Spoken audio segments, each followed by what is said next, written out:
welcome in. Pull up a chair, get comfortable, because we have got a really incredible deep dive for you today. We really do. It is genuinely so wonderful to have you with us for this. Absolutely. You are an esteemed guest here, and honestly, we're just absolutely thrilled you chose to spend your time with us today. We truly appreciate you being part of this conversation. Definitely. We always love having you here. So, okay, setting the stage for today. When you think of historic English towns, right?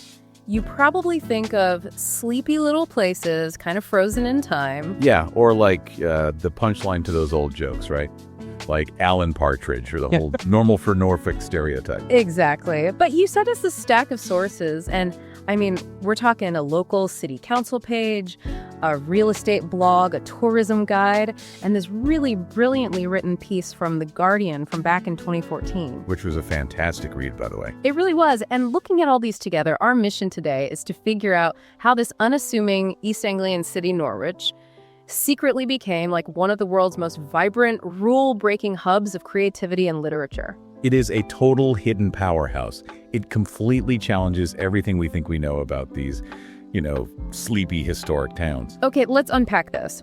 Because where does a city even begin to build that kind of identity? Like, how do you engineer a culture that just consistently punches above its weight like that?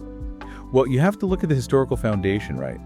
For Norwich, it's built almost entirely on words, like literally on literature. Right. Back in 2012, Norwich was actually named England's very first UNESCO City of Literature. Which is wild, because they joined cities like Reykjavik, Krakow, Dublin. Yeah, major global heavyweights. And you have to wonder, how did a regional city in East Anglia manage to pull that off? What's fascinating here is that it goes way, way back, like centuries. You have to rewind to the 13th and 14th centuries to this Christian mystic we now know as Julian of Norwich. Right, Julian of Norwich. Yeah.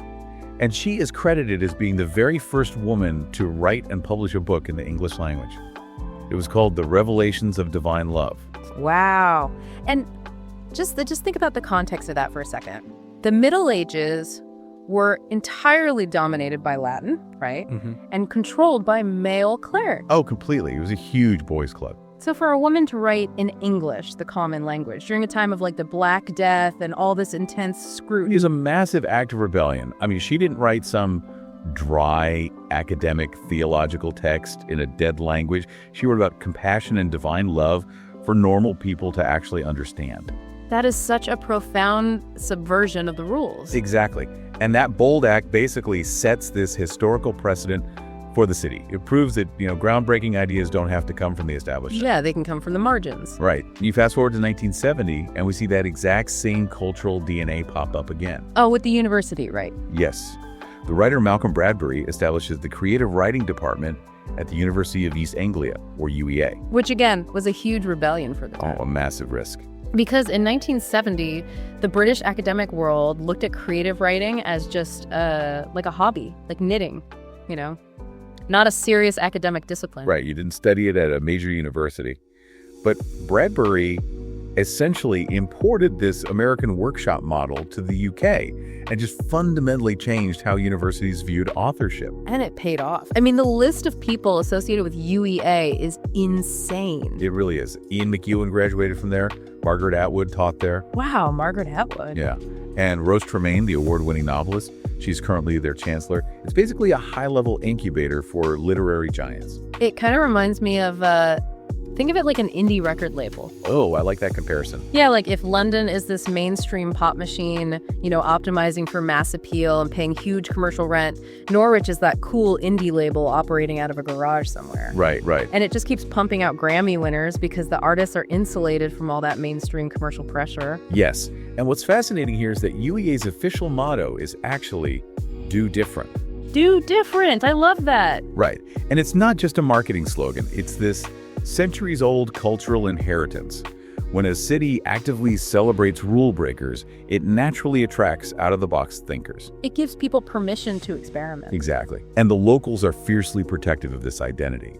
The Guardian piece mentioned this crazy story about their library. Oh my gosh, the library fires. Yes, this was staggering to read. So in 1898, the local library burned down. Yeah, tragic. But then, almost exactly a century later, in 1994, on the exact same day of the year. Which is just an eerie coincidence. Right, the Norwich Central Library burns down, and they lose over 100,000 books. I mean, a loss like that could just completely cripple a city's art sector for decades. But they didn't just give up or build some cheap utilitarian replacement.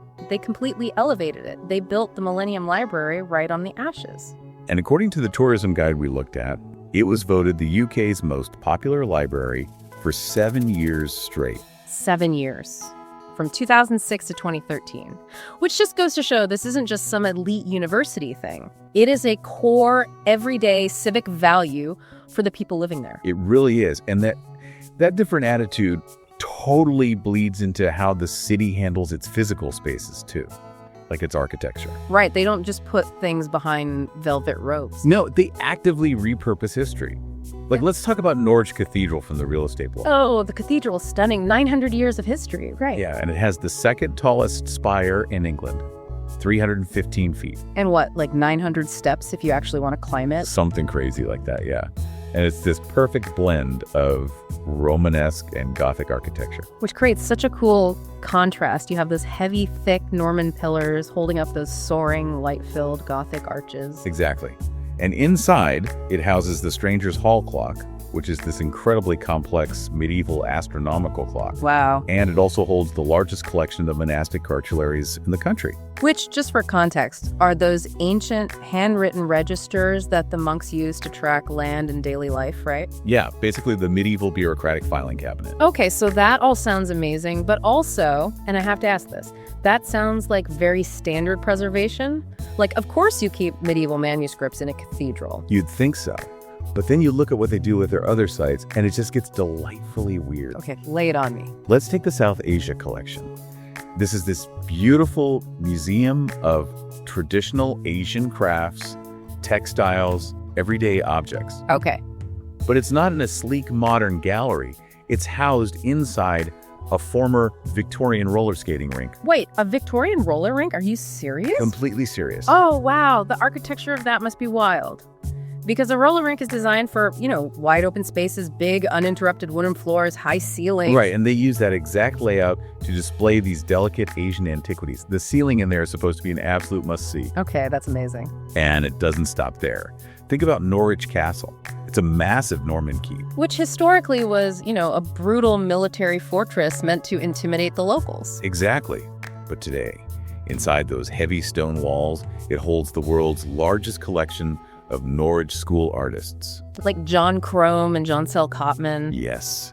Beautiful, gentle landscape paintings, and also these incredibly delicate, intricately woven 19th century Norwich shawls. Okay, I have to push back a little here. Go for it. Because at first glance, this sounds almost chaotic. You've got an astronomical clock in a cathedral, priceless South Asian crafts in a roller rink, and delicate Victorian textiles in a literal war fortress. Yeah,